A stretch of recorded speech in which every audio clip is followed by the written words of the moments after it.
All right, hello. Hold on. Welcome back to How's It Going to End? I have a human here. I have an actual fucking human. In real life. Yeah, a real human being. And I'm fucking excited because human contact has been rare the last, oh my God, 13 months. 13 Fuck, months. It's April. Yeah, man. yeah. Shit. All It's right. really weird. Yeah, it's unbelievable. This is Frankie. Yay. Hey, everyone. Fantastic Frankie on Instagram. Welcome. Yes. Promote, let's start that off first. Yes. What's up, everyone? My name is Fantastic Frankie. I am a nerd media personality who focuses on taking everything that you love and essentially ruining it for you, which is a lot of fun for me. But I think a necessary evil. I'm the content creator you guys need, that you want, not the one you want. So I'm very excited to be here for sure. And we are going to talk about a couple things, actually. We're going to cover, first of all, like for most things, spoiler alert. Spoilers. Right? It's been 3 weeks. The shit I've had to deal with fucking people and spoilers, dude. You did a whole video. I loved it. Oh my God, with like the people complain. And it's never the people that get spoiled commenting. It's always, I've seen it, but it's not right for other people. And it's like, all right, man, thanks for fucking taking care of those people. You know what's funny is people, if you post a spoiler, people who haven't seen what you're talking about don't know it's a spoiler. Right. Sometimes it's like Sometimes blatant. it's like, yeah, if it's like a screenshot of some shit that no one's ever seen, then Yeah. But like I posted the Kong thing, the King Kong. Yeah, Godzilla I haven't. which is just screenshots from the fucking trailer. I haven't been moved by it. Wait, you saw it? No, not yet. Oh, okay. I don't know. Why is everyone so excited about? It's just one of those fucking movies, It's a mangasm. That's what it is. It's 100% that, and it's so bad, but it's entertaining. Is this one that. entertaining? Because the last, I don't remember the last King Kong movie I saw, but the last like Godzilla movie, You didn't see Skull Island or? No, I think the last That one one I was watched actually not was bad. with Adrian Broner, who has the big nose. Yeah, that's the 2005 one. That's the last time I was like, let me go Yeah. see King Kong. That wasn't terrible. It wasn't terrible. I liked it. It was long because that's Peter Jackson, but it wasn't. What was The Rock in? Was that King Kong? The what? The Rock. He was in something. Rock. He did Rampage, Is that not King which Kong? is it's a video game, just another giant ape. Monkey. Yeah, just another like I don't know. I didn't see that movie. Yeah, I didn't see it I either. didn't want to see that movie. But yeah, I don't know. Sometimes I get what you're saying. Like when people are mad about spoilers and it's been like 4 days since it's been released and we all have access. Oh my God, dude. That's a whole other thing. But sometimes people put spoilers and it'd be like it released at 3 a.m. Yeah. And they'll drop the spoilers 8 a.m. I'd be like, Yeah. some of us slept through the, you know what I mean? You got to know like when it's okay and when it's not. It's become more acceptable. The idea that if something drops like on Thursday midnight, Friday midnight, Monday is spoiler time. Yes. That's becoming like the spoiler ban lifts on Mondays. Like filmmakers are being like, all right, wait until Monday at least, and then it's fine because you have the weekend to watch it. Exactly. And when it comes to like stuff that's like WandaVision or Falcon and the Winter Soldier, it's like the number one comment I get is like, hey man, other people have stuff to do. I'm like, I understand that. Right. You couldn't watch it all weekend, 42 minutes? You couldn't watch it all weekend? You were busy all Friday, all Saturday, all Sunday? That you didn't care. You didn't care enough. God. And I don't mind when I see spoilers after like Monday, but definitely it'd be Friday morning. I'm like getting coffee and I go on Instagram because that's like the paper now, right? Yeah. Going on Instagram and it'll be a screenshot from Falcon and Winter Soldier. I'm like, y'all, this dropped 6 hours ago. Some of us was asleep.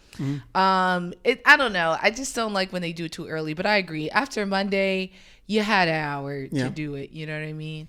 King Kong, can you really get spoiled? Are there a twist? That's a whole other thing. It's like, was it like he wasn't a monkey all along, or like? No, they have it the whole like versus thing. So it's like who's gonna win, and the director has said like someone wins.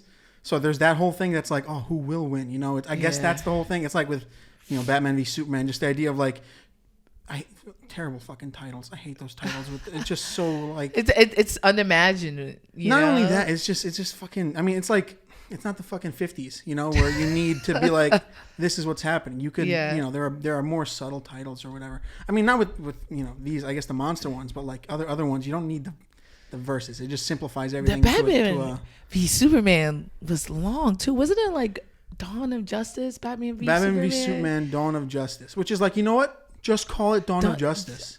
It's just like, remember Birds of Prey, and I think and they were saying that's why people weren't watching it. Well, they also like marketed that movie terribly. Yeah, well. Halfway through they changed the name, and marquees in like movie theaters or like ticket sales were having, you know, the first name, and people start. I don't know. That was a terrible marketing decision. It was a terrible marketing. They're like, we put ladies in the movie like you guys asked. What else do you want from us? You want us to tell people about it too? Meanwhile, there are people like, we didn't ask for this.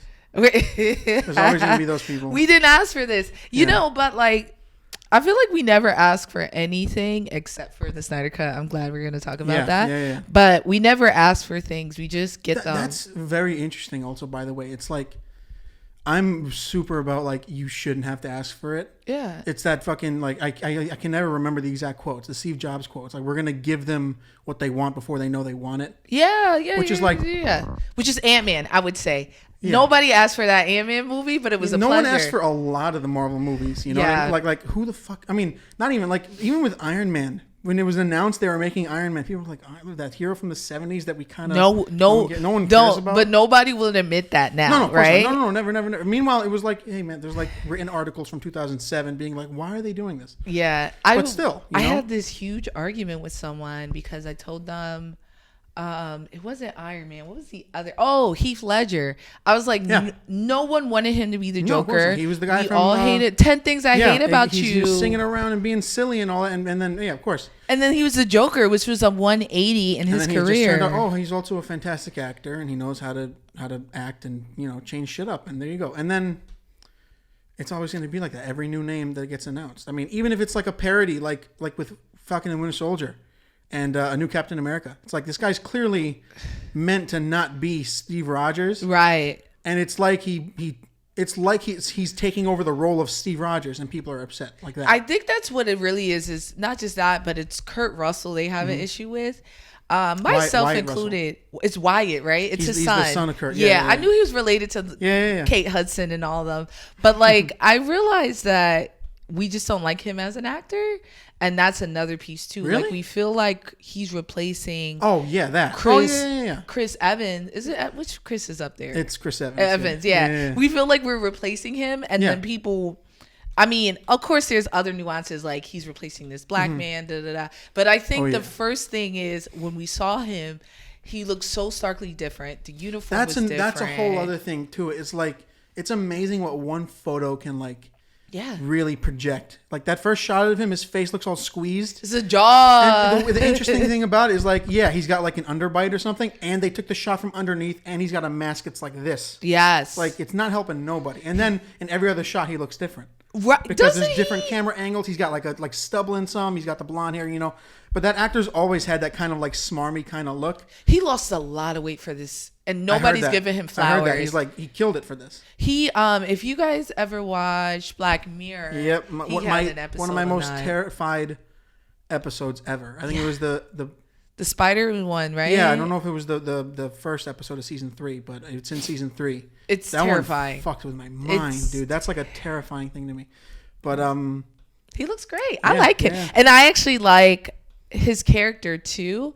I know there may be something nefarious, but that's another thing too. Like, I have to curb myself and other comic book readers to stop pretending like we know what's going on, because we don't know. That's like another fucking layer to it, where there are these instant expectations of like the U.S. agent, or with any comic like storyline that can be touched upon, like with Mephisto and WandaVision and stuff like that, you know, that are As your friends out here. That's my dad out there. Is your dad? he's the fucking bald one, yeah. I love it. I don't know what he's doing. Like, you have a girl over. Yeah. It's just an instant thing. And it's just funny because you also have it like in the MCU. It's like this soldier is replacing Steve Rogers. So it's a cool double side to it. I'm very interested, especially after seeing how different WandaVision turned out, to see how different this is gonna. Well, so full disclosure, I hadn't seen Falcon and Winter Soldier until this morning. Oh, like, are you up to date? All 3 just before you got here. No way. Yeah, so how did you feel about them? I really like it. Yeah. It's giving off like major conspiracy theorist. Yes. Winter Soldier vibes, like the event, the Captain America movie. Yes. And I like that a lot. I mean, the Sam Wilson's humor is never going to stick with me personally. I don't like Anthony Mackie either. Oh my god, thank you. And I thought it was just I get so much shit for like being like there's just too much evidence on the internet of him just being kind of like an asshole. Not even like a bad person. There's a difference between being a bad person and being a dick. He's really good at being a dick, and he's mastered like I guess like those interviews. And, yeah. But I don't know. But his whole thing is like Steve tells him like you're a good man. Or whatever, right. And it's like he's kind of an asshole. I don't, even the way he came up to his sister and tried to like start regulating, like we could save it, like he hadn't been gone for 5 years. But I think beyond that, I feel like Disney does okay with hiring black actors. Like they just pick like names that have done other things. Yeah. And for me, it's like hit or miss. Like Tiona Paris being Monica Rambeau, I thought that was a hit. Don Cheadle, I don't know. He's a great actor, but like, do you see him as like an ex-military, like toe to toe with Tony Stark? Like, you know what's interesting is he kind of, I feel like he has the, like when he's in the uniform with the pins and all that shit, it's like I can see it. And then I don't know, I don't think he's a very good roadie. I thought Terrence Howard was better. He was so good. I definitely think he was better. There was so much more of like a what's that word? Like a movement to him when he sees the suit and he's like next time, and I'm like fuck yeah, next time. And then and then there's Don Cheadle, and I mean there are other, of course Chadwick Boseman was good, and like Michael B. Jordan, but that movie I always felt like Black Panther was independent of the rest of the MCU, even though it was tied in. Just the team they used, they gave them their own separate team, their own separate designers, their own separate writers. So with that, I always feel like is an exception because it's not like Kevin Feige really like handpicking these actors. But yeah, I like where it's going. I like Kurt Russell, and I like Battlestar, which is the black guy who's with him all the time. I thought that was hilarious. Bucky just having to get out the car and just get away from that. I would leave too, though. They assigned a sidekick, just like it's just. And you think this is my question. You think they purposely made him black, or just so happened? There are so many levels to. I also like. It's just interesting to me to finally point out like. Yeah, racism exists. You're right. Like there have been no, and I know it's because it's that they never. It's, I mean, until like even with like some things in Black Panther, it's like until that point, it was simply just action movies. You know, what I mean? It's like this is happening. We don't have time to think about deeper societal issues, and now they do. It's a perfect like way to do it through a series, but it's like suddenly now everything is like the real world. Right. Well, if you think about it, they never interacted with the real world truly. Well, yeah, exactly. And I think that's the great thing about these series. But there were other Marvel series that, to your point, never really touched on that. Agents of S.H.I.E.L.D. would have been a perfect thing to kind of highlight. Oh, yeah.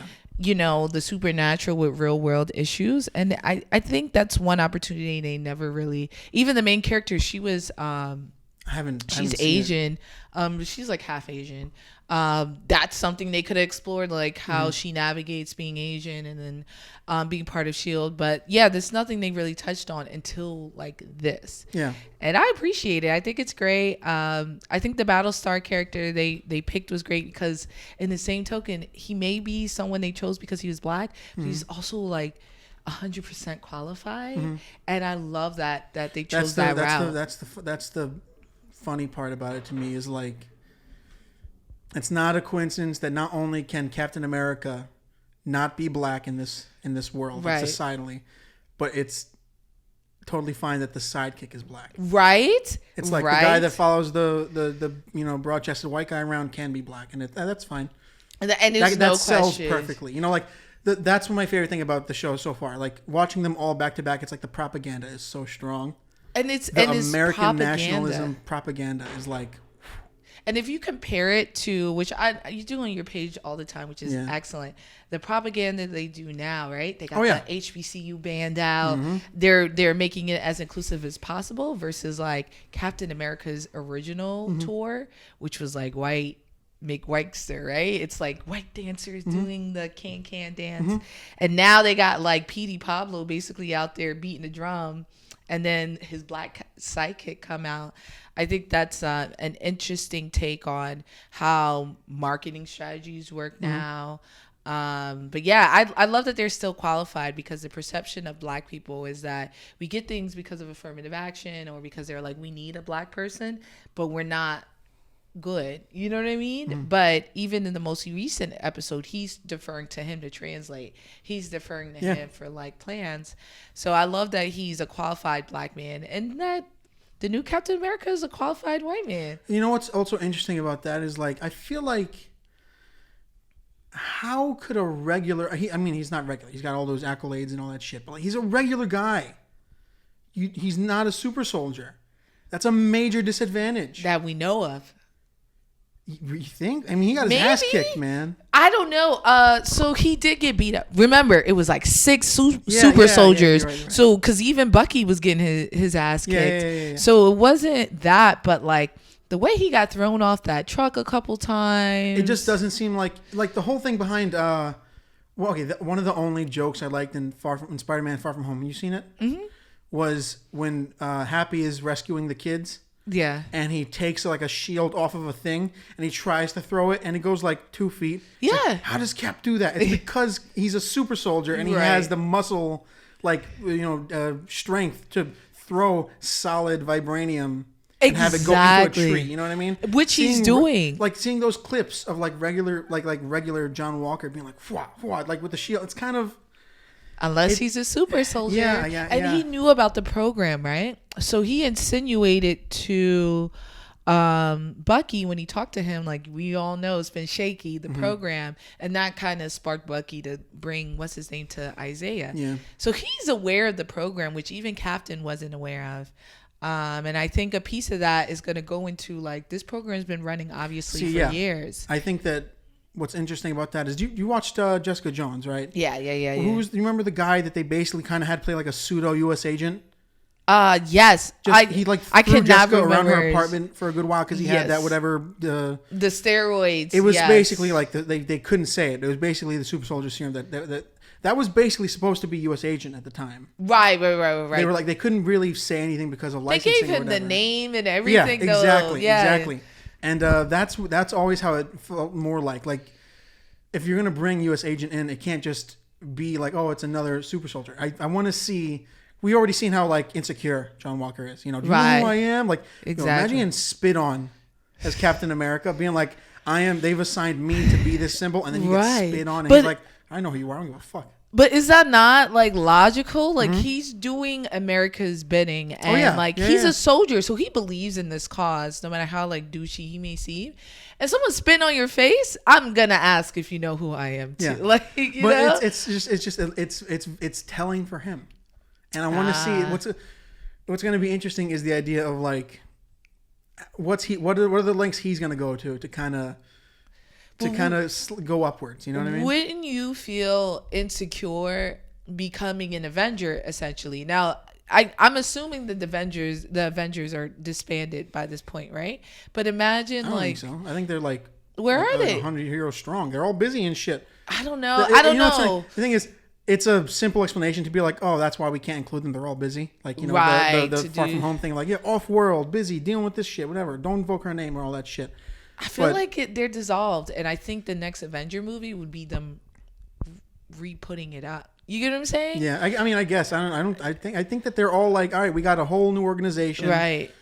All the heroes at Tony's funeral. It's like there's who's so many more now. Well, we got Fury on the moon. He's not doing nothing. He's on the space station. He's not doing anything, though. He's been planning something. He's getting a series, isn't he?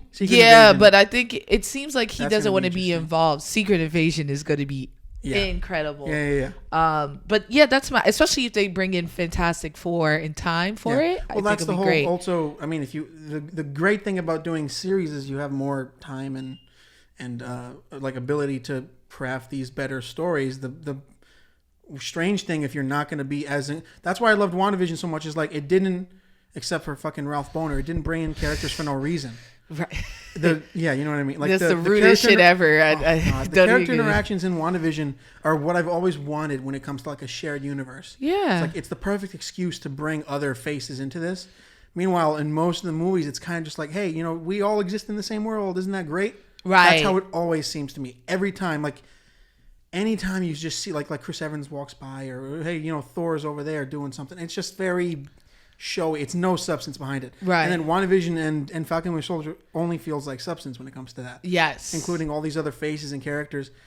Even having Don Cheadle show up for like 5 minutes in the first episode, you know? You saw him understand that nuance with Ray. Even when they were like, he gave up the shield, he was like, you're doing the right thing. Don Cheadle was incredibly uncomfortable. He knows what they're going to do with it probably. And he brings him to another room to kind of talk to him. And I don't really like Anthony Mackie, but I'm slowly starting to like the Falcon a little bit more. Yeah, I guess, yeah. I'm respecting how big he's getting for it, because he's normally a skinny dude. He's ripped. He's getting big, which is crazy. I'm sure he was in this movie Pain and Gain with The Rock.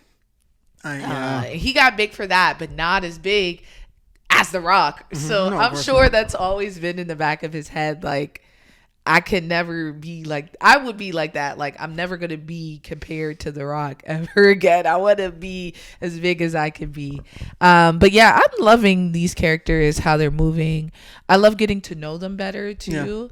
Yeah. All of them. Wanda, I feel like I know her better, even though I think she should be in jail. Yeah. For sure. And I hope that Sam doesn't become Captain America. It seems like include having Bucky be like, all right, I'll take the shield if I want. You know? Bucky, it makes more sense. Yeah, it just seems like they're opening up more possibilities. Yeah, because it made sense, I guess, for Sam Wilson, kind of, but it's like he already has a moniker and a hero that he's established on his own. And essentially what Steve Rogers was saying is, this is better than what you have. I would take him taking the shield and being the Falcon, which is a new symbol of hope, which is like an eagle, I guess. I don't know. But like, to have for him to be like, you need to become Captain America, it's better than what you have. When he's like, I fought Thanos as Falcon. You get what I'm saying? Yeah. Like, I don't want to erase the character that he has.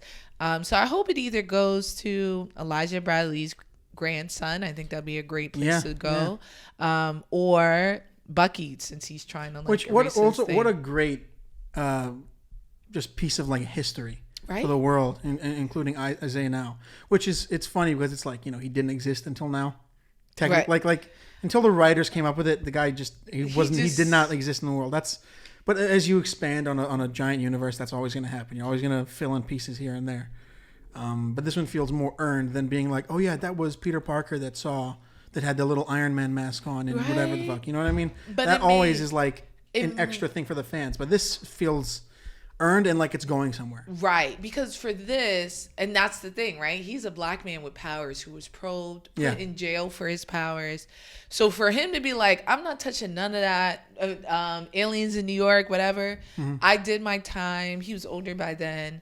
I can get that, right? We wanted to make this black soldier that we exploited and tested on illegally a secret. But yeah, like, sometimes they're lazy with it. Like, Captain Marvel's been gone for 40 years.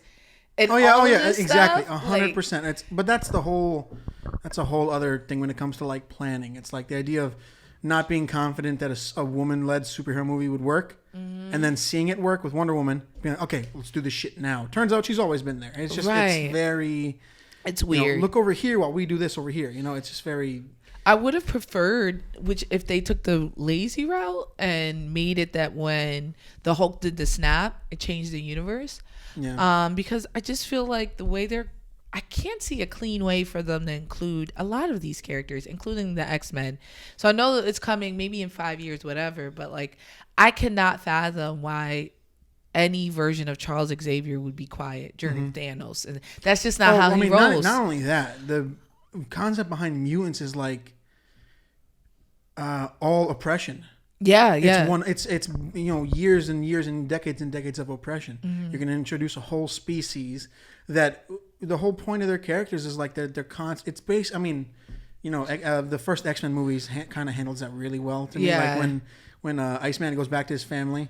And it's they're treating him like he's like the gay son. Being like, have you ever tried not being a mutant? It's very... It's handled really well in that. Yeah. You know, even if the movies have flaws or whatever, they handle the social hierarchy around mutants really well. Yes. Introducing mutants now, it's like, good luck. I don't know where, maybe they're in Krakoa. You can pull them out of some universe where they've dealt with that, but we didn't see that happen, so it won't have any punch for me personally. They tried to touch on it in Agents of S.H.I.E.L.D. with the humans. Yeah. Oh my God. But the humans as well were treated differently than mutants. Yeah. And I think, you know, the humans are white mostly, and they look like humans with the exception of some. Did you watch any part of it? I watched the good? pilot. I watched the first episode. Was it good? It's so bad. I heard. It's so bad, and it's amazing to think like they were planning on like releasing episodes in theaters. That's well, crazy. the problem is that was supposed to be a movie in humans or something like that, and right. then they thought, okay, we'll expand on it with a series, and it's just it plays with themes like, and it has no idea what to do about it. Yeah. It's just very it's very all over the place. It's but meant to be a thing. series. It's funny to think about like the infancy of like that show, and then the shows we have now and how well they're handled. Yes. You know, it's just that they're putting like more work into it. Well, that's the thing. Marvel was putting out series that wasn't truly part of the universe. So even Jessica Jones and things like that, they had a hand in it, but they weren't. Oh yeah, it wasn't no. Marvel Studios the handling Netflix it. shows were treated like fucking unwanted stepchildren. Yeah. And Like- Agents of S.H.I.E.L.D. was too, and it got really good. Is it real? I've never seen it. It was terrible for like the first 10 episodes of season 1. And then Captain America Winter Soldier happened. And then that changed, of course, Agents of S.H.I.E.L.D., that changed. Yeah. So now you're wondering, on the characters you've been watching for 10 episodes, who's in Hydra, things like that. So that becomes That's excellent. interesting. And then the main character isn't a human. So that's like 2 seasons worth of, and they do it well. And that's the thing. The humans are kind of like X-Men, where to confine it into a movie is doing it a disservice because it reaches so many different storylines that it just can't be done well. Yeah. You know what I mean? And I'm glad that they're putting in the cheese for this this Disney stuff for sure. What else about Winter Soldier and Falcon do you want to talk about? Let me think. So I talked about Anthony Mackie's okay.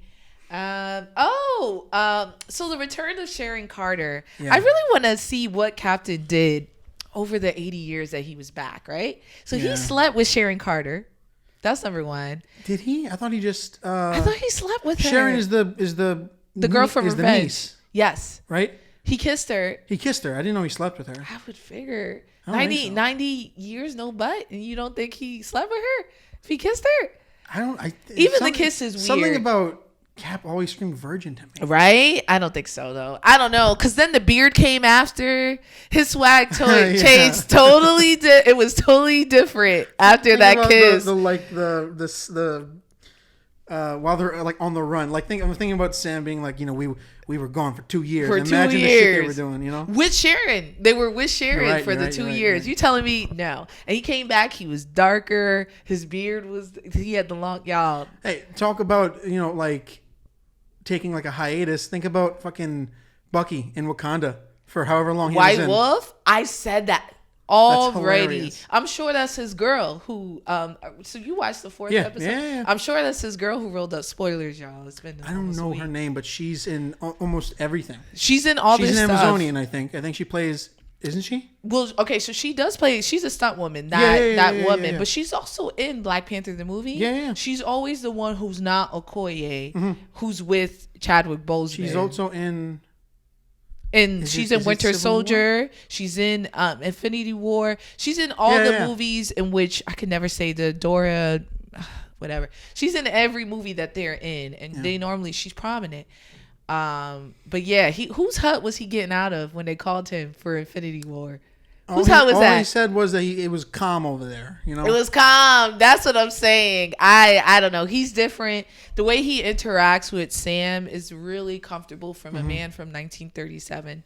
Which is like, how lucky is that? I know the whole like joke now, like with Invincible, like, you know, the best superhero turns out to be a bad person or whatever. But like, or like with the boys, Yeah. Like, what are the odds they didn't just find like a complete 1939 like white guy that's just most probably white guys in 1939. Yes. And that's the thing, because like being racist in 1939, there was nothing wrong with you. You get what I'm saying? Like you could be a perfectly good humanitarian. It would be great if like, even if it's the most subtle, which is like doesn't exist in 1939. There's no subtle racism. Right. Even if it's the most subtle of being like, yeah, like, you know, you stay with your own. Or if he said something like, or, you know, weird shit. They need different bathrooms. They have different, you know what I'm saying? They need different doctors. He shows up in Times Square in the end of his movie. And he's like, oh my God, there's no segregation. What's going on? That's fucking hilarious. Like, just a woman. That's what I want. One scene of like a black woman asking for like directions in the middle of the city. And he's like, why is she talking to me? That'd be fucking. You get what I'm saying? That's so. I mean, I know that they had to vet for the super soldier serum and all that shit, but like something it's still about jarring. Something about even like the U.S. military at that time. Like, oh my God, awful. Technically, Peggy would not have been a part of. Oh no way. Period. The only thing with that was like it was S.H.I.E.L.D. It's supposed to be, you know, more advanced, whatever. But like, Howard Stark ran S.H.I.E.L.D. I'm sure he was a great guy. He was probably the fucking tycoon of the 1910s. You know what I mean? I agree. Like a Vanderbilt or some shit. You know, like honest, like a Rockefeller. That's what I'm saying. Like what? But that's the thing. Especially they're saying how like Star-Lord is pansexual and stuff like that. Which I agree with. Really? Yeah. I haven't heard that. They said that right after Chris Evans got caught at that like super racist. Chris Evans? Not Chris Evans. Pratt. Right after he got caught at the super like racist Trump church. Oh yeah. Then his character came out as pansexual right after. It's almost like a punishment. You know he hates it. Yeah, but you know what? Anyone who's maybe even Howard Stark. Once you start dealing with aliens and the supernatural, to confine yourself to one gender, one race, which you're pansexual once you're with an alien, right? Even if you're with Gamora, you're pansexual now, right? Not even just Gamora. Think about all the random aliens we didn't see him fuck. That's what I'm saying. He said the ship looked like a Pollock painting, which is like there's substance everywhere. Exactly. That's like what's his name? Mando. The Mandalorian. Oh yeah. Remember he was with that girl with the worms in her head? Like, dude. Your horizons at that point, it's like, you're not even thinking like that would be funny if it's like that level of oh shit, did this stop now? Oh, it fucking stopped. You knew motherfucker. You knew it. I've been checking too, and I don't know when it fucking stopped. It stopped 2 minutes ago. Damn. Son of a bitch. That's the worst. It missed the last 2 minutes of us fucking talking about Star-Lord getting butt. God damn it. I don't even know how far back to fucking think. Oh yeah, that's true. Shit, it fucking. All right, you know what? I'll just stitch this over. Snyder, yeah. All right. Well, that shit cut, and I should have expected it, and I almost did, but I missed it by 2 minutes. So I'm disappointed. So that's where the Marvel talk ends. We're gonna talk about some other shit now. The Snyder cut, Zack Snyder's Justice League, and this whole fucking clusterfuck of a situation. Yes. I see you wearing a Wayne's World hat. Yeah. It's a big supporter of the Snyder Cut. What do you mean? Okay. Well, funny thing. Yeah. I was gonna tell you, I have a Snyder Cut hat from the Suicide Prevention Organization donation place or whatever. Yeah. And I didn't wear it because I knew you were coming. Oh no, y'all! I'm a big Snyder hater. You know, I've never liked his movies. Yeah. I think 300 was great for what it was. I can't watch that now. You can't watch it, but I can watch pieces, like the cool fight sequences, but that movie is all. It's like King Kong, right? Like it's the same lore. Okay, you know what? It's perfect because most movies in the mid 2000s have like scream the same kind of stuff. Like probably with most movies in the mid 2010s, how they all have they're all kind of this fucking same. They all have the same glaze over, the same type of self-aware humor and all that shit. Exactly. Most movies in the mid 2000s was like. It's like gore. Very excessive, but like masturbatory. You know what I mean? Yes. Very much like that's how it feels watching 300. What was that movie that came out? It started with Red, but there was a movie with like all the old action stars that came out during that time. Oh my god, that whole fucking thing! I don't know what started that, but I remember it had Bruce Willis. It had John Malkovich. The Expendables. Yes, that's what started that shit of being like, we're gonna bring back all these these decrepit action movie heroes. Watch them, and we'll have some UFC fighters thrown in the mix, and you're all gonna love it. I haven't seen any of them. That is where I got the word mangasm from, because that was hilarious. Mangasm. That was what it was described as, a mangasm, and I was watching. I was like, this is specifically made for men. Yeah. But yeah, I mean, I didn't like Man of Steel. Guys like that watch, that. do you remember? I mean, I think the channel is gone now. Guys that watch Spike TV. Remember Spike Yes. TV? Yes, It had like that all the UFC fights and all that. That's done. I don't think it exists anymore. I think it's the Paramount Network now, and that has became everything. ridiculousness. That's all Spike TV. Oh my god, basically. But yeah, that entire just genre. But that's very much Snyder when it comes to his excessive appeal is mangasm. Mangasm. Just shots. But I think I don't know. This movie, y'all. And that's me saying that as a fan. Listen, like genuinely, I have most of his movies. My favorite movie of his is the Dawn of the Dead remake. Personally, I think that is that with the British guy, Sean, the guy who's in The Boy, who's plays. No, that's Shaun of the Dead. That's Shaun of the Dead. Yeah, no, that's Edgar Wright. Yes. Dawn of the Dead was. I think it's one of the first zombie movies with fast zombies. Yes, with Mekhi Phifer in the mall, right? Yes, the mall one with Ving Rhames and I forget the blonde chick's name and the dad from Modern Family. The dad from Modern Family. Who's the blonde chick? What's she? I can't remember her name. I haven't even seen her in anything else besides that.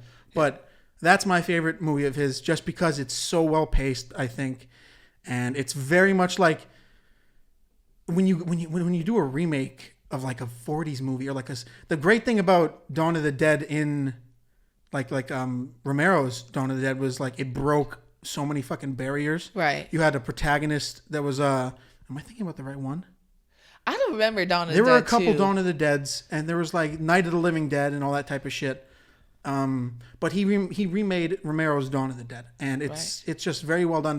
The momentum from the fast zombies. It's one of the first things with fast zombies. That was the scariest part about it. It's crazy. It's got a great sense of humor. That one is like, it's much more enjoyable, less mangasm. I think that's why it's much more enjoyable. Is because it's not like, this is my favorite part, and it's like a guy with a shotgun or something. You know what I mean? It's like a revelation or something. That's always the thing with like, just wait until he says the cool line because he's the cool guy. Right? That's very much how it feels like most of the time. But that's what made like something like I'm Legend fire, right? It wasn't about the action; it was about like the story, the character, and the story, and that's based on a book, which is totally different. Which had a movie adaptation that was nothing like this one, which is why this one was so great. But what sucks about Smith's I Am Legend is it ends in a very mangasm kind of way. It does. It is not. But the grenade and all that shit. Have you ever seen the alternate ending of that? So in the alternate ending, he makes it out, doesn't he? He not only makes it out, he like brokers a peace deal with the monsters. Yeah, which is how the book kind of ends. Yeah. Also in the book, they're talkative. They're not talking just, like screaming monsters. Yeah, the woman that he takes in, he finds out is one of they're vampires. I thought they were zombies in I'm Legend. They're undead type of, not even undead. They're just infected type of, super or whatever. Yeah, but they're closer to vampires, I realized, and that was the author's intent, but it just came out different. But like that's why they can't come out in the daytime. It's also I'm Legend came out in 2009. Yeah, and they're the ones who got child hype for the Snyder CG cut. was fine if you think about 2009. Yeah, but it was like we have to save money. Let's make them all look the same. They're all hairless. Yeah, but they use it sparingly. But it works. It works because you have the swarm effect of them all. Exactly. What are we talking about? Snyder's Mangasm. We were talking about the night. Yeah. So I started it. Sorry, we went on this huge tangent, but I started it with I just never been a huge fan of any of his movies. I thought like Man of Steel was way too long to me. Really? Yeah, I thought it was too long. How long was that? It was like 2.5 hours, and it's not the duration. It was like sitting through it. I was like, why are we still? I got to see Kevin Costner's face again, telling him not to do things, and it was just dark, which is really counterintuitive from like any story towards Superman. Like I get he can get dark, but the whole point of his storyline is hope, in the way that like Captain America is dark, but there's still like that. See, that's the thing. I always got a very big like hope vibe from Man of Steel. I didn't get that, and maybe it was Amy Adams' face, or I don't know. You don't like Amy Adams? I like her, but like every time she's there, I want to cry. Like. It's like Arrival, right? Like it's always sad when she's around. Oh my god, dude! I love Arrival. It's incredible. It's one of my favorite movies ever. It's sad though. It's incredibly sad. Yeah. That's also that's a white bummer movie. What's that mean? The white bummer movies. You never heard of white bummer movies? No. White people want to feel guilty and sad all the time forever. Damn. Because they have they always have a legitimate reason to. Like in the back of the brain, it's like I should feel guilty. Because there's no real hardship. Yeah. Oh, yeah. I mean, well, that people like my grandfather gets so mad at hearing that, like, no real hardship, but because you always have people being like, I worked my ass off. It's like, yes, we get it, but think structurally, you know. But yeah, white bummer movies is like, and I love them. It's funny. I love them because of how like sad it can get. Yeah. Like I thought it was sad. And I want black, like, what do you call it? Baller movies? But that's not about slavery or that's something. The thing. Yeah. The only version of those. And guess what? Those become white bummer movies. Yes. I watched The Help. I was like, The Help. Not only The Help. Think about 12 Years a Slave. Yeah, I didn't even watch that. Think about the writers and the filmmakers of 12 Years a Slave or the Butler, the white guys that worked on Straight Outta Compton. Yeah, that's different though because I felt like Straight Outta Compton was a biopic. Yeah, that's a biopic that tells a story, but it's like it's a bummer. It's a bummer. It's a bummer, or it's either a bummer movie that a white person wants to be like, oh my god, that's fucked up, and then be like, all right, back to my life. Right. And then there's movies where it's like Green Book. Which is like here's the worst part. Yeah. I love the performances in Green Book. Yeah, I love Mahershala Ali and how do you forget Is it Viggo Mortensen? Thank you, fucking Aragorn. I love their performances. I think it's like great acting. Yeah, but the whole I watched a directors roundtable and Peter Farrelly I think directed that talked about how like you've seen Green Book. Yeah, the end of the movie of like they're lucky enough to come across a nice white cop in the South, which is like no. It takes place what in the 60s, 50s? During the time that you needed the Green Book. The Green Book is for us. Yeah, that doesn't exist. It wasn't just that, but Green Book could have been a story about this incredible composer and pianist rising up in the ranks in a society that's meant to condemn him, and instead became about his driver. You know what I'm saying? So they take our magical stories and it's still like feeble-minded, but still somewhat racist, but somewhat on the same level. And then there are moments where he's even like on the lower levels where it's like, or he had that whole fucking monologue. I'm blacker than you when he said, like I live in the same neighborhood. It's like, but that's when it becomes like what defines. But like living like a white person, living like a black. It's very all over the place. Imagine if we did a movie on Freddie Mercury, but it was about his roadie. Yeah, who's the black guy? Like, yeah, people would lose their ish. Like, meanwhile, it's he's like done so Freddie much Mercury stuff. Movies, or at least Bohemian Rhapsody. It's like I haven't even seen that, and I like what's his name? That's Malik. Not well. Yeah, very similar example. Like same way I like Mahershala Ali and Viggo Mortensen. Rami Malek is he turns into him. Right. He becomes him for fuck's sake. Like, and not only does he look like him, he's got the mannerisms and he's got the fucking character. But it's so watered down that it's like you can tell it's missing something. I don't know. But either way, with Zach, I felt like Man of Steel was long. We all hated. I thought most of us hated Batman v Superman. People were trashing. I know you didn't, but people were trashing it crazy. Hey man, my dad stopped watching it. I saw it in theaters with a couple friends, and the first thing they like instant shit. It was instant, but without thinking about it. But all of a sudden, we love Zack Snyder. We kiss the ground he walks on. And that's my biggest issue. And not just that, but the toxicity that comes with getting what we asked for. Mm-hmm. Right? So, like, I've seen people put their executive producer of the Snyder Cut because they, lobbied for it to come in. And y'all, to be honest, I thought the Snyder Cut was the same movie with just added in runtime, right? Like the plot to me was the same exact plot, but with like unnecessary scenes of like Aquaman sex cult and like unnecessary scenes of Martian the Manhunter. Sex cult? What are you talking about? Yeah, remember he like left that Swedish sex cult and they started singing him off. Oh no, but that was supposed to be like the only reason I didn't like that scene was because I felt like it took too long. It took too long. Like I had no problem with that. They look at him like a mythical figure. He was like beating all the guts, right? I don't think so. At least in my head, I was like, "This is a sex." That's why she smelled the I'd sweater. like to think he's fucking fish and not people. Think about that. What's his name? Volko said you're not sleeping in the same place. Yeah. Like twice. He's all over the ocean, and then just any. I like to think he does both. That'd be hilarious.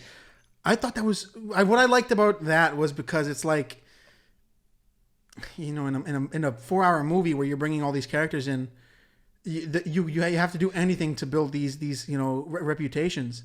And when it comes to like Arthur Curry and how they build it up, the guy he comes through the oceans around that Icelandic place have been like frozen over for so long, right. and he still comes through and he becomes a myth, which is why I guess Whedon in his cut turned it into, instead of like Diana finds the dark side mural and all that, yeah, they turn it into an Aquaman like prayer mural. Do you remember that? Yeah, which to me would make more sense. It makes more sense, but it didn't happen because it made more sense. It happened because we have this footage of Bruce Wayne looking at a wall, and instead of having it make sense with the narrative, they fill in, these people worship Aquaman. We'll just put an Aquaman mural. Right. That's how it felt much more in the theatrical version than in this version. But the truth be told, though, and that's what I keep on telling people is, the version that Zack Snyder had could not be a movie. You know what I'm saying? No. There's no way that could have been a movie. That's the worst part is, that if none of this happened, if the poor guy's fucking daughter didn't kill herself, if everything kind of worked out the way it's supposed to be in the industry, they would not. It would have been what happened with BVS. Yeah. A long movie with obvious parts missing. Yes. Like clearly something like that's a strange transition. It makes no sense. Something belonged there and something did. And there would have been an extended cut, like the Ultimate Edition of BVS. That's how it would have naturally progressed. Right. Buy this Blu-ray DVD and you will get more footage. The way that this fucking situation snowballed, it was like, all right, you know what, Zach, this is your one chance. You're going to go through HBO Max, which is killing it right now when it comes to solo properties, which is like fantastic. That if you want to get people to like, Netflix is losing so much shit. And Amazon Prime is silently killing it, but no one cares enough. No one cares enough, and they're putting out good stuff. Not only are they killing it with like original IPs, but like they have so much stuff that you can't find anywhere else. I know. Series and so like that. And then Hulu is like, Disney doesn't give a fuck about doing. I think Hulu makes money off. I didn't know that Hulu was owned by Disney. I found that out recently. They just bought it like right after they launched Disney Plus. They bought Hulu like right, which is like such a like a power move. Yeah, like, we're making this shit. You're gonna shut the fuck up for a second, and you're gonna take it. And so, but then Hulu bought Crunchyroll. And you're gonna keep your commercials, and you're gonna be shit with commercials. Yes. Well, I pay for the non-commercials. I spend the extra cheese. It's like $3. I need to do that because I didn't think about doing that. Yeah, and the thing about YouTube. Hulu that keepes it afloat is that if you're watching shows currently, it comes on Hulu the next day. That's one thing. I like Hulu Live, but I don't have that. I have an uncle who has it, and that's how we watch like most TV. That's how we all watch all this stuff. But yeah, I mean, I guess my thing is, I feel like the Snyder Cut was inevitable, right? Yeah. Because what would have happened if Josh didn't take his mantle, right? Snyder would have still released, I think, a version very similar. You know what sucks about, I mean, not sorry to cut you off, but like what sucks about that is he did that interview recently where he talked about how, even before they talked about Whedon taking over, which is such a money hungry move to be like, but they do it all the time. Yeah, no, exactly. But it's just so in most time it's just so transparent. Like, get that Marvel guy that knows how to do team up movies. Like, because there's no denying. But does that not make sense? Yeah, no. To get the Avengers guy to do Justice League, if nothing exists yet. Get the Marvel guy to create from step one. I see what you're saying. If they have like whatever the fuck that was left of that movie, that's the thing. Warner Brothers wanted to release his unfinished shit. Yeah. To be like, listen, if we don't bring a new guy in, you guys are going to be stuck with this shit. Yeah. And it's a real fucking shitty move to do as a studio.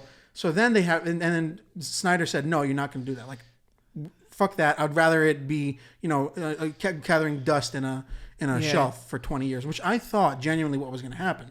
Right. Same with the Donner cut. Yeah. With Superman 2, Richard Donner being fired halfway through, and then those movies, even though they're the 70s movies, they're all right. They're not great, but they have something to them. They take such a deep dive down without the original mind at the source. And then, 20, however many years later, 30 years later, were like, okay, here's this. That's what I thought generally was. I thought legally.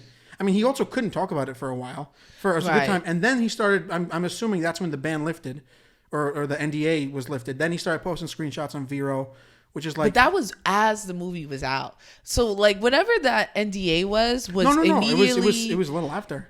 I remember. You know why? Because I joined Vero when it was small, and I stopped using it. He for was a while. talking about it before, because I remember people were still watching, and he was like, "My version was better." Well, you know what's funny is I didn't think about it. I recently found out like the release, the Snyder Cut hashtag started only like 3 weeks after the theatrical release. That's what I'm saying. Which I didn't know that. I thought it happened further after. He was talking about it forever, so he wasn't showing screenshots. The problem with that though was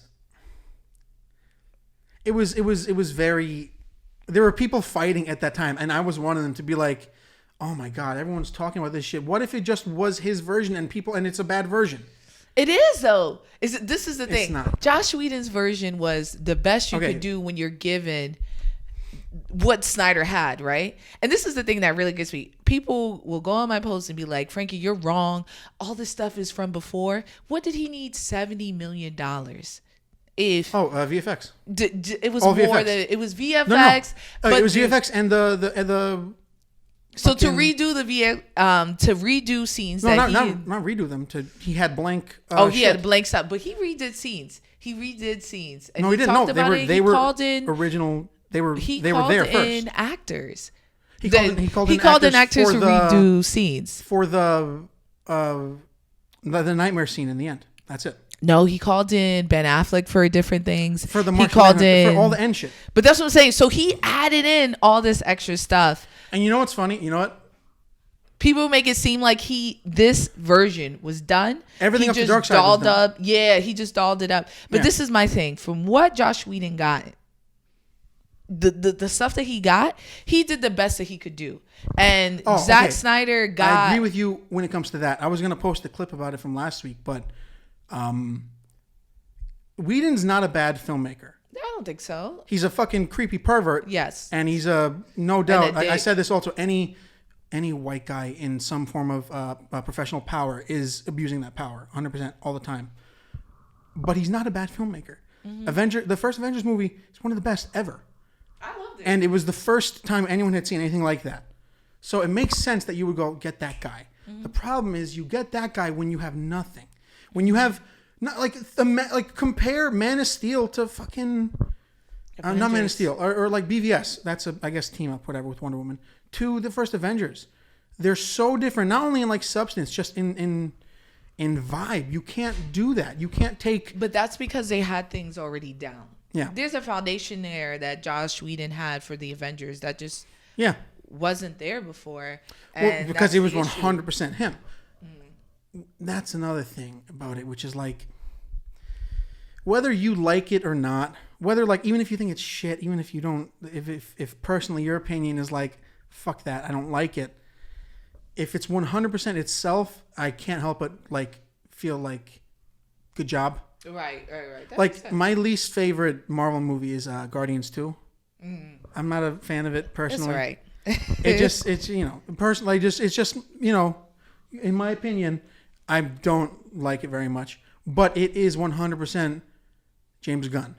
James Gunn? Yeah. Which is like, good on you. Like him talking about he had no executive over his shoulder for the Suicide Squad. Congratulations. That doesn't fucking happen. Right. Because what normally happens is you have executives making all these shitty decisions and then talking about like, no one wanted to say that Joss Whedon's Justice League was a piece of shit. Fuck you. Right. Yeah. You make the decision. Suddenly now it's like, oh yeah, this filmmaker came in and just did whatever he wanted. That helps paint the idea that like, Whedon is a tyrant or whatever, but that's the thing that really got me upset, because Zack Snyder would have been under the same parameters. So the HBO thing was Zack Snyder's wildest dreams, right? Like everything he ever wanted in that movie was put in there. That's a very rare thing. Right. But that's what I'm saying. Rare. So the thing that kills me, I'm like, y'all, Zack Snyder's Justice League wouldn't have been the same, but we may have reached it. Fucking dying too. No. Hold on. I can replace it. We're going to get back to this in a second. Yeah. Boom. Cut. Boom. All right. Replace the battery. We're good for another while. We were talking Whedon. Oh, okay. I was saying that, yeah, I don't think he's bad. And I guess my biggest moral here is that Zack Snyder's cut wouldn't have been better. I think no matter what, we would have came to this solution. Because I feel like the alternative would have been Zack Snyder's product would have went out. We would have been like, this is terrible. He would have said, I shot all these scenes that are on the cutting room floor. This is my final, this is not what I wanted. And then we would have fought for this final cut and then got this cut regardless. The only reason why I disagree, I mean, that's probably what would have happened logically. I disagree with the instant reaction is, one, thanks to Mangasm, it's become incredibly easy and popular to shit on Snyder. Yeah. There are people who have like legitimate like substance issues with it, being like, I don't like how this is, I don't like how that is. Right. But if there's and just as easy it is as it is to be like restore the Snyderverse. Right. There's I mean I've told you 1,000 times, there's never a fucking happy medium. You're either people who are like, you know, like I talked about this, like people hiding behind the idea of like, I want the Snyder cut, and also I'm gonna hide behind donating for suicide prevention. Right. There's 100% that person, and then there is the person that's like, "What's that, Snyder? Don't like it." Right. I mean, they see it or don't. It's very easy to find things in something that it's already predisposed, like you're not going to like, to not like. You know what I mean? Right. The reason why I personally I think that Zack Snyder's Justice League is different in so many ways is not exponentially, exposition wise. Mm-hmm. You do have that whole idea, which is very common now in super movies, of like, I'm going to tell you the tale of our people, and then you get a great backstory, which is very overplayed at this point. I mean, something about, I could have watched the Great War scene without narration over it. Yeah, that's a fact. I know that Diana is trying to, like, she's informing Bruce, but like, that's where, see, that's the interesting thing, is like, sometimes Zack Snyder has no subtlety to it. It's a punch in the nose. Yeah. With his stuff. Yeah. And then other times, like the first, I burped, Jesus. For the first 7-8 minutes is all visual storytelling. There's no dialogue for the first, until it's inform the queen and the mother box is moving. Oh, but they're just scrapping though. They're just fighting. No. I mean, before then. Which one? Literally. How does the movie start? Starting with Superman's death. Oh, yeah, and there is no dialogue, which I personally love that, because it's all piece it together yourself. The what's the word when you blow out a candle? I don't know. Extinguish? Yeah, that word. Getting rid of this life of a Kryptonian is like a biological switch. Yeah. Instant. And it's all told without, exposition, which is like, hey man, you can do it. Keep doing it. We don't need to be punched in the face with, and then the war of the... Yeah, but that's what I'm saying. The movie, the tones never matched, and it was disjointed. Like, I found the movie long at points. I think this is my phone. Yeah, I'll call her later. I found points of the movie like dragging a bit. I felt like some of it didn't fit, to your point. Yeah. Like the story, the style of it changed, and I've just felt like if it was anyone but the Snyder Cut, we would have tore this to shreds. But because we worked so hard, and I get what you're saying, there's no medium. So like I said, I don't like the Snyder Cut. And the funny thing is, I got nervous. I was like, man, I'm gonna just be sitting here talking about how great the Snyder Cut is, like everybody else. See, now that's an unfortunate part about it, is there is, for literally both sides. Yeah. The peer pressure. Right. I mean, like me, even like there's something funny to being like, I was lucky. I fucking stalked the guy like 3 years ago, and I got a photo with him. Yeah. I saw him. That's when I was on Vero. He put up a picture of him and his wife. Yeah. And I found the theater, and it was very embarrassing. But like I act like I stumbled across him. Yeah. And I was and there's that whole idea of like, you're a fan of his, don't get caught up in it. Right. But I thought the movie was not great, and the fact that people were defending it like it's Casablanca is crazy to me. I'm like, the movie was how much shit I got. I posted my rating, and it's not number one.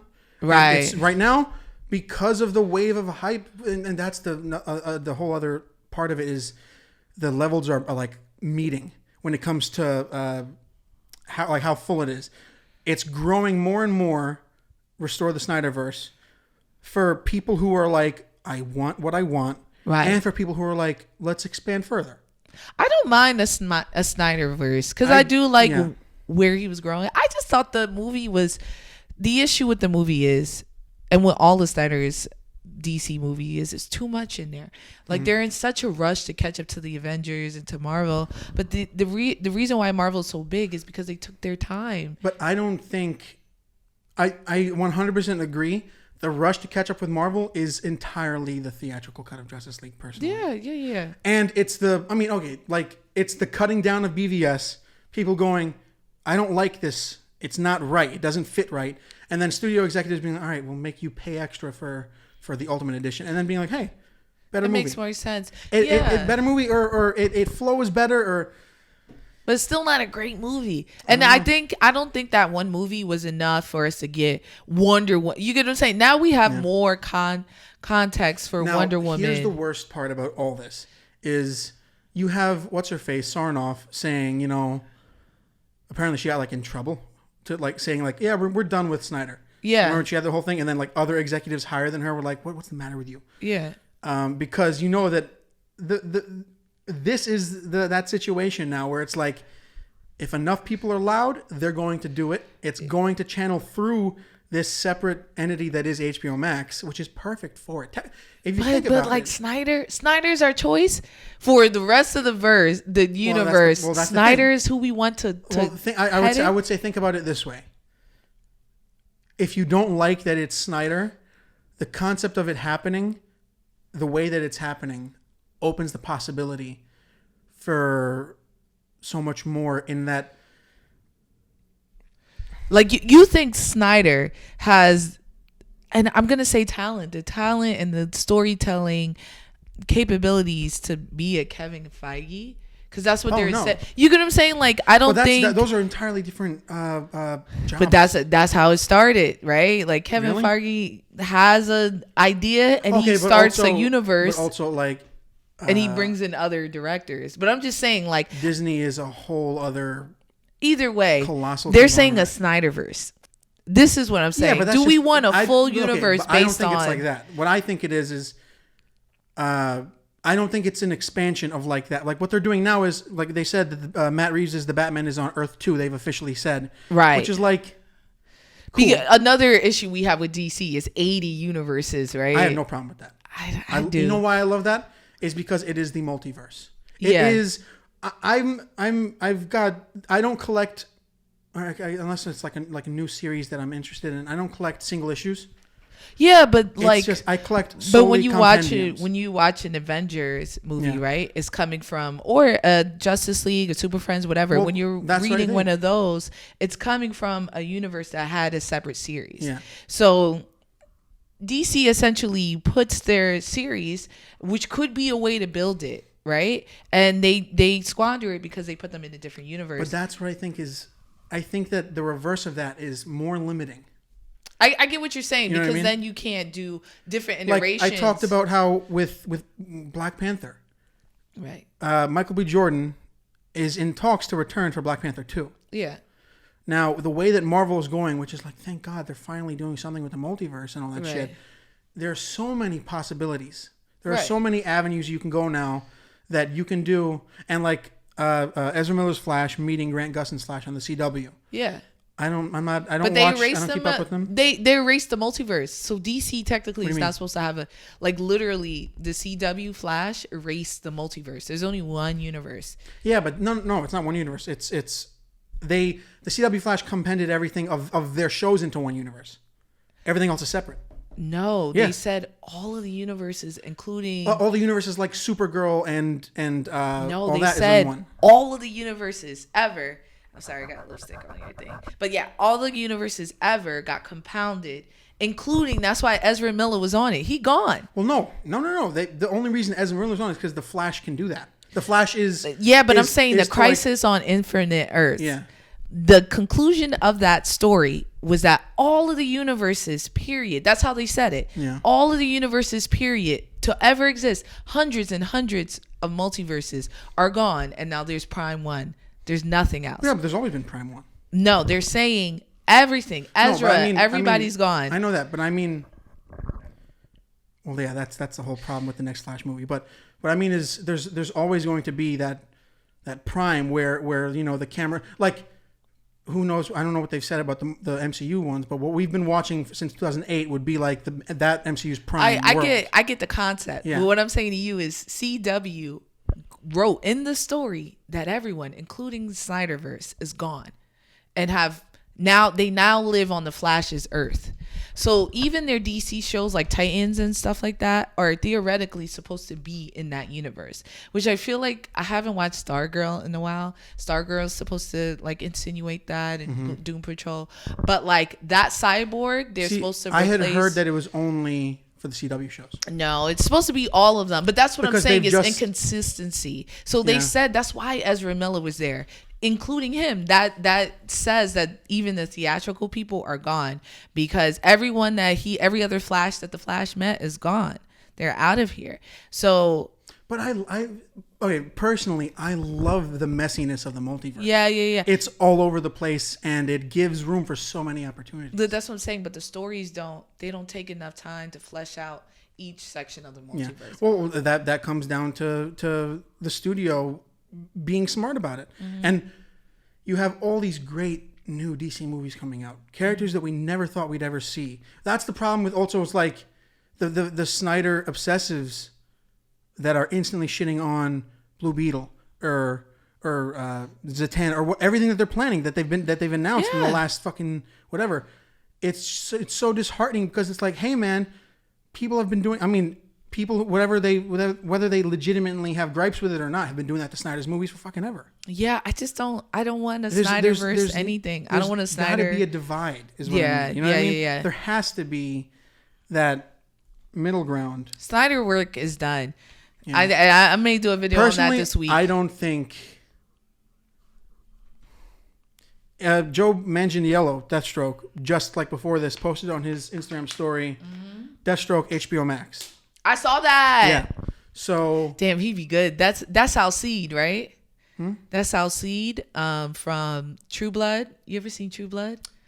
I've heard it. He's the wolf, right? The wolf. Yeah. Yes. Okay. He's also Flash in Spider-Man. Remember the first Spider-Man? He's the bully. No way. You talk about the Tobey Maguire one? Yep, that's him. That makes sense. That was like 20 years ago now. Yeah. It's crazy. Wow, good for him. Good for him. But there you go. That's an opportunity born out of the Snyder stuff. That would not have happened. Was he in Snyder? Snyder brought him in because that's a whole other level that no one's really talking about. They had so many plans that got disrupted by so many external sources, like Affleck's alcoholism. Yeah. But I feel he was like super in it during the reshoots of Justice League. Right. That experience turned him off to the point where he was like, all right, I'm not going to do Batman. And it's like, okay, 100% understand, that's a shitty situation. But then there goes that idea that was initially planted. And then in the theatrical cut of Justice League, you got another cool idea. Wouldn't you want to have a league of your own, the Legion of Doom? Mm-hmm. But then that gets scrapped because what's so disappointing is that there are all these opportunities that are just being left out. Right. And if you're lucky, they go, okay, this one. But I think he's doing I think Snyder does a cart before the horse type thing, where he puts in nuggets that he doesn't know is going to be put into fruition. I agree with that. You know what I mean? And I agree feel with that like, because I've been seeing posts of like swipe posts of like paragraphs of, and then in this movie, and then in this movie, and then in this movie, which who does that for 5 movies? And people, then you know what? You know who does that is someone who's like, it's also interesting in your mind. You have to be thinking like, this is going to work out. Right, but I don't know. But he didn't have a movie deal. And that's what I'm saying. Yep. And I feel like with Snyder, he has these grand ideas that sound great, but may never come into fruition. And he may not have done that. So he may have done a Deathstroke movie, right? That we watched that was by Snyder, and we may have hated it. We may have loved Joe, but we may have hated. But it wasn't a Snyder. It wasn't Snyder. It was Gareth Evans. who's an action director. Right. He apparently had a whole plan with Ben Affleck's Batman. That's what's crazy is like what they say. April 3rd, Cyborg's movie is supposed to come out a year ago today. A year ago, April 3rd. They didn't film not one scene for that movie. No, but like that when you think about whenever they show the down the line. Right, but that's if none of this fucked up shit happened. happened. They don't have a Kevin Feige. So like someone like Ryan Coogler, right, can come in and do Black Panther and still set up other movies, right? But that's because Kevin Feige is saying, well, that's these elements. The idea that you gotta have a formula, right? That's what I'm saying. You need to have a formula, and the Marvel movies have perfected the formula. Right. It is down to a science over there. You do this, you turn this, you make that, and it works fine. Whether you like it or not, it works fine and it makes money, and the formula is solid. Right. DC at this point has put so many. It's cart before the horse. It's the idea, but it's not just from Snyder. It's from every facet of decision making. Right. Where it's like, okay, you want to do that. We kind of wanted to do this. We're gonna put half-ass in both situations. And they both turn to shit, and then we're left with, okay, a reboot, whatever. And they know how to do it. Their animated stuff is incredible. It's Warner Brothers. Yeah. How it's a colossal. It's just as colossal as Disney. I mean, Disney owns stuff, but when it comes to budget, to name value and all that, it's fucking. How do you not have an idea? How do you not have someone? And they own everything. I think it comes down to... And they own everything. Marvel was making gold without even having half their characters. Their best characters they sold. Spider-Man, they were making a name without Spider-Man, which was Marvel's bread and butter. They were taking whatever scraps they could and made a universe out of it. DC has everything at their disposal. Nothing is taboo. Maybe Milestone Comics, which people weren't checking for, that Static Shock and stuff like that. But besides that, I can't fucking wait for that. I'm so fucking excited. I cannot wait. People want the guy from Stranger Things. He's way too cool now. I saw him. I have never seen Stranger. The black kid from Stranger Things. They wanted him to play him, which I did too, but I saw him recently. That's also the idea of like, hey, think of a young black actor. Just him. Who else? Think of a young white girl, Millie Bobby Brown. Yeah, they're the biggest kids. She's terrible, by the way, in Godzilla vs. Kong. So really? bad. Like, so bad. as a person? Dude, that movie does a weird thing where it glorifies, like, conspiracy psychos. There's a character... Which movie? Godzilla vs. Kong. Oh, she's in that, right? Yeah, because she was in King of the Monsters. Her mom was a nihilistic terrorist, which is awful.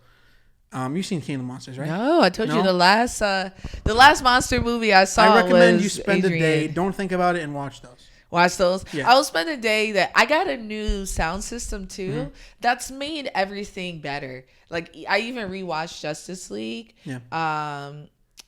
And having a subwoofer changes the game for you. Yeah. You know what I mean? Because you feel the vibrating. You know what the Dolby sound's supposed to be like. But yeah. Oh, and final thing on Snyder, and then we could finish with Invincible. I can't believe he let y'all get hyped over a movie at 4:3 aspect ratio. Oh no! It's the rudest shit I've ever seen. Love that. I hated it. Why? Because fill my screen up.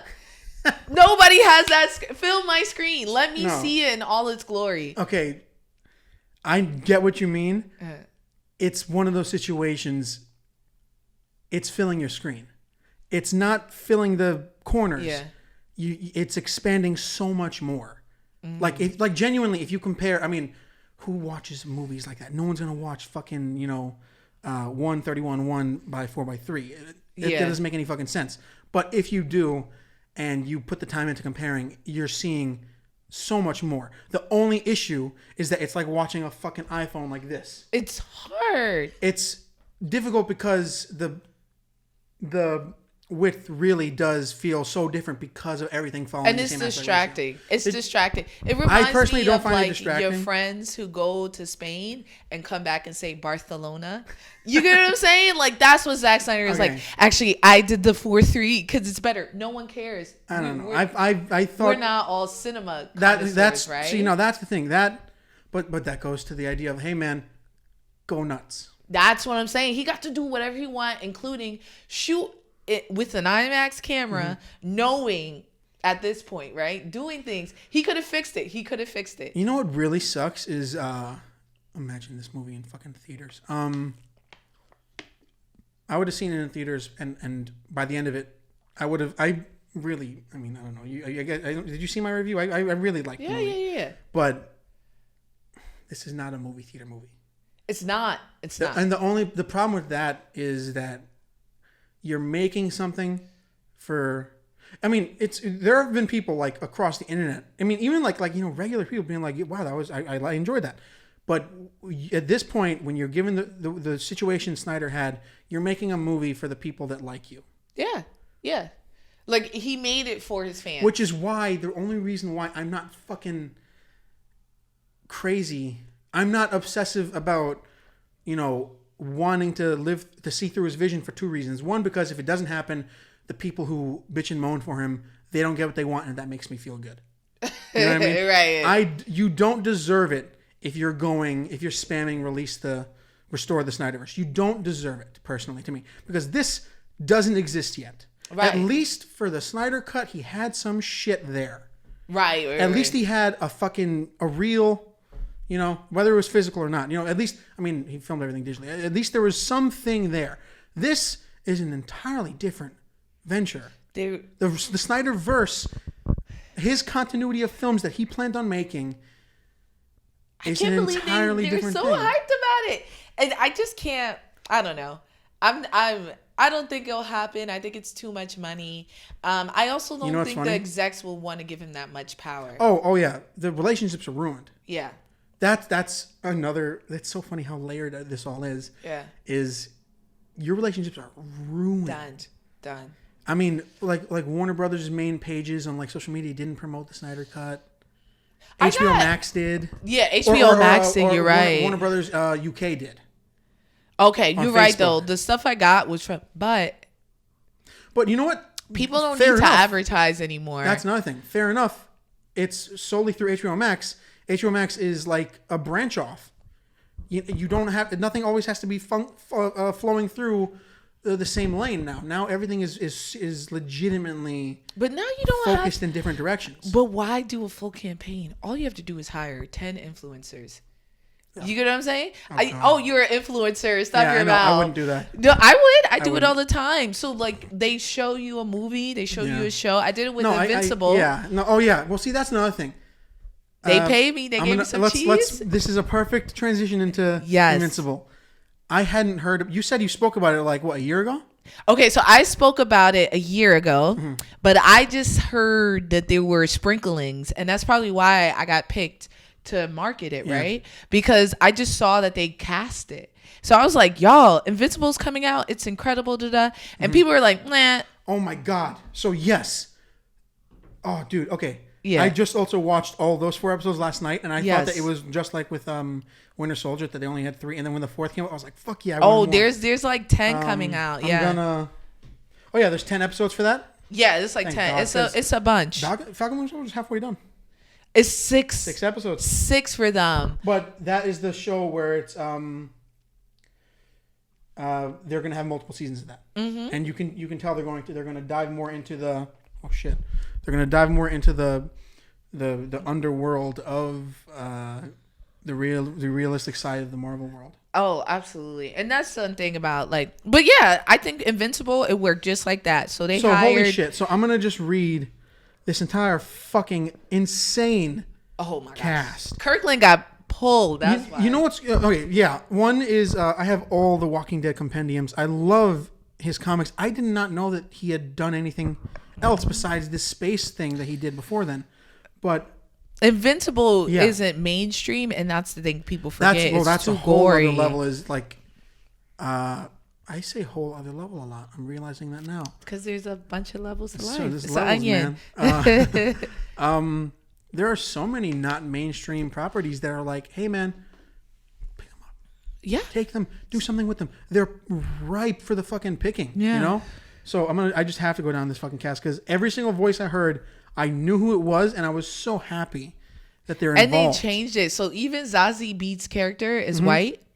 and they made her black. Yeah. Which was the coolest thing I've ever seen. Like, so like, you know, like in every other cartoon show, they'll get a white actress to play a black character and then just keep the character black. But in this that's case, done after last summer. Yeah, allegedly. That shit is, allegedly. Because Missy was still old girl. Mona Lisa still played Missy on Big Mouth. I thought they were going to replace her. From fucking Parks and Rec. That's all I know her as is Mona Lisa. What's her? I know her name. John Ralphio's sister. That's all I will ever know her as. Because they had done half of the season of the recent season, and then you notice. You've seen the most recent season. She said it. She becomes characteristically more black in the show. She gets dreads. Her voice, and that happens as her voice changes. Oh, so they changed her voice halfway through? It happens halfway through. Oh. You meet her cousins. Yeah, and there's the whole because I know there's in the episodes where she's like, I cannot say the N-word. Y'all do not. And she looks straight to the camera and she's like, you do not want me to say it. And then boom. And then the next season is all fixed. It's all sorted out. It's also the third season. Is the third or fourth season that came out recently? It's like the third or the fourth. It's shorter. It is shorter. Because they had to, the pandemic probably affected that. But you know, when you have to deal with the shit that they had to deal with, storylines drop. Good for them. So I just need to read off this fucking list because I heard them all. The only one I could do without is Jason Mantzoukas. I love him as Jay in Big Mouth. I can't stand him in this show. He's just way too douchey. It's so no. I mean, the character's an asshole. I get that. Yeah. Jason Mantzoukas' voice is so. It doesn't fit the show for me. Yeah, it's a different tone. You're right. What's great about this show is the animation is very almost old fashioned when it comes to like animated superhero stuff. But then they have like a lot of 3D animation in it. Yeah, so that's something that sometimes throws me off. I wonder how if that was supposed to be like. I wonder if that was cheaper. It's normally easier. Cheaper. It's around the same price, but a lot of studios go to 3D animation to save time. So like Attack on Titan. So that's interesting. So Attack on Titan, no studios wanted to pick up its final season, and then finally a studio Mappa did, and everyone's been trashing it because they use CGI left and right. But they're like, oh, we had 2 months to do this. There's no way we could have drawn this in 2 months. We had to use CGI. So now what I like about that is it stands the fuck out. It does. Nothing else is doing this. Yeah. I don't know. There are times that I'm watching it, and that's my one critique of Invincible, that the animation seems wonky. Like I'll watch it and there's scenes that I'm like, this is weird. Like even during that iconic scene where he's killing all the Guardians, killing all the Guardians of others. Yeah. It's been like 3 weeks since it came out, right? Yeah. But when he's killing the Guardians of the Globe, I watched that scene 8 times. So that's how I found out about the show. Yeah. I saw on Instagram, I posted it. I was like, what? Like, Jesus Christ. Someone had a swipe of all the Omni-Man kills. And I was like, I have to fucking watch it. I had not heard about it. I didn't hear about it when you were talking about it. I did like 3 ads. See, that's the thing. Yeah. It did not enter my radar at all until actually seeing a piece of it. You know what I mean? You got to see to believe it. And I fucking like Amazon is silently killing it. Mrs. Mabel. They have the boys. Yeah. That's Amazon is when it comes to solo IPs. And there are some animes they have that are incredible. They have one I think you'd like. Yeah. It's called Vinlan Saga. And it's a Viking one, but it's incredible. This boy, his dad is this incredible Viking. And of course he gets killed in like a duel. And he just spends the entire time vowing to kill the man that killed his dad. Yeah. And it's violent. There's a lot of fighting in it. They're dirty, which I think is a nice... Like, we see Vikings and we think they're, like, handsome, like, Eric Nordic. Oh, yeah. Vikings are... gross. They have lice and they syphilis and stuff. And they kind of animate that, too, which is great. But, yeah, I think it's a great show. I think there's a darkness there that I can't wait for people to get a part of. Dude. Yeah, even when he punched his son in the chest. Yeah. And he was just serious. And he's on the ground, oh, God. That is a very prevalent thing in a father-son relationship. Yeah, just a bunch of just looking that down idea at of him. being like paternal, like pop, you know, and then the poor kid on the ground being like, "You scared me." Yes. I like he was able to take it fine, but like something about the boy, like your son on the ground going like feeling the pain and not reacting. The thing that jarred me was that he punched him. It was clear he punched him way too hard. Yeah. And then his son was on the floor and he walked over like, get up. Yeah. He was like, you gotta take it. Oh no. What time is it, by the way? I gotta dip out too. Oh man. Shit. Yeah, we gotta dip out. All right. So yeah, let's summate and then we out. Yeah. Time flies, man. Yeah, it really does. I had to cut back into this. I need to have a timer like in front of me. There goes beep beep beep. Yeah, like warning me. Prepare yourself. Get a cooking timer. I just have to talk about like all right, Steven Yeun, excellent.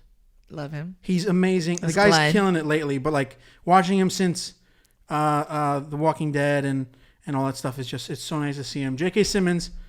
The man of many mustaches. I love Mark that. Hamill not playing like a psycho, playing Art Rosenbaum. Oh, is that the who costume Mark creator? Hamill I is? heard his voice and I was like, "That's fucking Mark Hamill." Good for him. And it's not as insane. It's very grounded. Gillian Jacobs, or is it? It's not Gillian. It's Gillian. It's Bert. Playing That's Britta. Adam Eve. Yep, Britta. Yep. Yeah. Zazie Beetz is Amber, which is like I heard her voice. I was like, I fucking knew it. Every and single one of they them. drew her to look like Zazie Beetz. Yeah. I love him. Incredible. You got Sandra Oh. Yes, Christina, and also Killing Eve. Yeah. So good. Seth Rogen, Alan the Alien. I knew that was him instantly. Yes, immediately. Walton Goggins is Cecil. Yes. Which you look at Walton Goggins, he does not look like Cecil. I know, right? I can't imagine that voice coming out of him, and it works perfectly. Andrew Reynolds always playing like the cool gay character now. Yes, of course. Zachary Quinto as Robot. The Spock, right? Yeah. Yeah. Kevin Michael Richardson playing the Mahler twins. Oh. Yep. Good. You can hear that in him, man. Now I'm thinking about how they sound. I have to rewatch them. I don't know. I never know how to say her last name. Gray de Lisley. She was Azula. Oh, I don't know that. She was Azula in Avatar: The Last Airbender. Oh, yes. She's playing Monster Girl or whatever. Wow. Carrie Payton playing Black Samson. Is that his name in the show? Yes. One of the original founding members of the Batman, right? He was like the Batman character, Black Oh, Samson. he played everybody. I mean, he did Greenland. He did. No, I'm talking about Black Samson. Yeah, he's one of the Batman. original. No. He's one of the original Guardians of the Globe members that is joining the team. The new, Remember? the new He's black the one who's guy. like, Yes, he's like, it's good to be back, and that's him. Yes, Who voiced Nightshade or whatever the character was. That's who the character was. Somewhere around here. I did see So many Walking Dead actors, which is so nice to see. Yeah. Personally, like Lauren Cohen, Ross Marquand, all these people. Michael Cudlitz playing the Red Rush. Yes. I never would have expected that voice. Lenny James, that's Darkwing. Yes.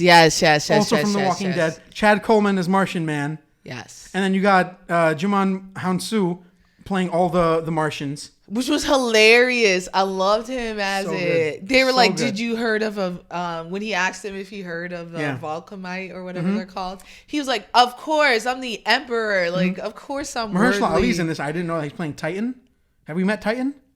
Not that I don't think so. remember. Yeah. no. Oh, Nicole Byers in this? We haven't heard her She plays yet. Vanessa. Clancy Brown playing Damien Darkblood. A favorite character of mine already. I know. Fucking love that. I know. You think he's coming back? I hope so. His notebook. He left his notebook in her clothing. Right? That was his pad, right? Yeah, I That's what I figured thought. that was like a piece of him, so he can return. Or just like all his evidence. Because episode 4 ends with, yeah, I'm off the hook. It was turned out to be Darkblood or But he's whatever. such a terrible liar. They know it's him. Even you know what's the guy funny? said it. You know what's funny? When they were in Paris or wherever they were, and he was like, with everything that happened with the Guardians and with Mark getting his powers, I'm worried sick. For a second, I didn't think about the fact that he killed him, and I believed him. He's a I liar. didn't think about the fact so. I haven't read the comics. I'm completely going on just what story structure, like what I expect. His species is not to protect; it's to control. I think. Do you know? I don't know. Do you have the answers? I think they're colonizers. That's what I mean. Yeah. But I mean, like, 100% the story he told of the Viltrumites, fabricated. Yeah. It's they send them out to every planet, And when he said to the Laxans or whatever, those little aliens that came, when he went through to their portal to their world, he was like, "You will not conquer Earth" or something like that. In my head, I was imagining like, "I will." That's him. That's him saying. Even when he said, "I'm going to be the sole protector," that's such weird wording for him to say. Yeah. But if you notice now when he first has, rolls up on them, yeah, they're all like, "What is Omni-Man doing here?" And now that he probably thought in his head like, "Now's my chance to." Viltrumites probably go everywhere like fucking Ego and Guardians 2, being like having kids everywhere and maintaining control, even if it's under the guise of like, you know, the all-American superhero or whatever, you know. But I mean, there's a fear there too. I think where his real fear may come from is knowing that he's gonna have to potentially fight his son. Oh yeah, dude. And how much stronger will his son? I love how he always flex that he is stronger than his son. So even when they do races, he'll give him a head start and beat him. Like he's still so. I don't know. I can't wait to see where this is going. I can't wait for y'all to see either. I'm just so happy that something else that's good exists. Yes. It's like The Boys is such a special thing. Yeah. You know what I mean? It's so nice to have like another branch off, and it's on Amazon because Amazon is. They're taking what people are scared of taking. Yeah, I'll say that for sure. We've been talking for an hour and a half. Hey, pretty much. All right. Hey, y'all. This is. I have to work on an outro, man. Tell them where to find you. Yeah. If you guys want to become one of my friends, pull up. Fantastic Frankie on most platforms. That's FRANKEY. Except for on Twitter, I'm Fanboy Fighter. But yeah, have fun. We like to debate. I'll let you guys know when things like Invincible is coming out. And it's a lot of fun for sure. If you guys are cynical, if you follow him, so I think you'll like it. You'll like my stuff. Yeah. You can follow the podcast on Spotify and Apple Podcasts. How's it going to end? And rate and review on Apple Podcasts. I have to talk more about that. Yes. I don't bring that up enough, but it helps apparently.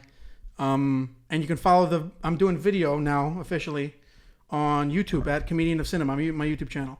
Okay. The podcast will also be there too. So check it out. Go subscribe and all that shit. And follow me on Instagram at Comedian of Cinema. Yay. And that's pretty much it. Boom. Done.